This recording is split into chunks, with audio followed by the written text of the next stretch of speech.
તમારું નગરપાલિકામાં કોન્ટ્રાક્ટર તરીકે સેફટીમાં ખોટી થાય આ નથી ને, આ નથી, આ બેરિયર નથી દેતા. સરકાર આના પૈસા દે છે. સરકાર આના પૈસા દે છે શેના? આ રે બેરિયર, તમે વિડિયો કરો. આ રે બેરિયર. ભલે વાંધો નહીં. ભલે હર્ષિલભાઈ. ભલે ચાલો. સેફટી મેજરને અમે દુપટ્ટી કરવાની છે. આ નથી. બે એક્સિડન્ટ થયા છે ને, આ દુપટ્ટી કરવાની. આ ગાડીઓ ક્યાંથી આવે છે? આ ત્યાંથી કેવી રીતે આવી? તો એ બધા કૂદીને આવે. કેવી રીતે કૂદીને આવે? ત્યાં સેફટી કેમ નથી? કેમ નથી? શેનો સેફટી? તમે આ પૂછો ને સેફટી, તો ત્યાં દુપટ્ટી કેમ નથી? બતાડો. ચલો બતાડો. જાઓ તમે. ચલો બતાડો. અરે કોન્ટ્રાક્ટર છો ને, પૈસા ખાવ છો ને. હા તમે જાઓ. મારું નામ સુનિલ પટેલ. એ જ રોડનું કામ અમે કરીએ છીએ.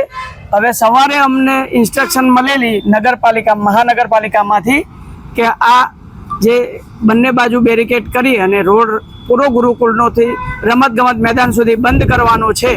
તો અમે સવારે એ બંધ કરેલો રોડ અને બપોરના 3-3:30 વાગે આજુબાજુ ત્યાં અમારા સુપરવાઇઝર હતા અને હું પણ ત્યાં જ ગયો જે વખત સમય. તો આ ભાઈ જે અમારા સાથે એક જ વાત છે કે તમે રોડ ખુલ્લો કરી દો. તો અમારી એક જ વાત હતી કે તમે મહાનગરપાલિકામાંથી પરમિશન લાવીને અમને આપી દો તો અમે ખુલ્લો કરી દઈશું. અમે આજે જ બંધ કર્યો છે. એટલે અમને ઉપરથી ઇન્સ્ટ્રક્શન મળ્યું એ પ્રમાણે અમે કામ કર્યું છે. એ ભાઈ સાથે મારે કોઈ જ બીજી બબાલ છે જ નહીં. એ ભાઈ દાદાગીરી કરતા હતા, અમારા બેરિયરને ખોલતા હતા. મેં ના ખોલવા દીધા ને એમને ત્યાં ના જવા દીધા. એ બેંકમાં જોબ કરે છે બનતા લગી. તો એમને દુઃખ લાગ્યું એ માટે એમને મારો વિડીયો વાયરલ કરેલો છે. એક જ વાત છે કે અમે આ રોડ રસ્તા બનાવીએ છીએ આમ જનતા માટે જ બનાવીએ છીએ અને સારા કામ કરીએ છીએ. તો અમને સાથ સહકાર આપો. અમે તમારું ઝડપી કામ પૂરું કરીએ એટલી અમને આમ જનતાથી રિક્વેસ્ટ છે.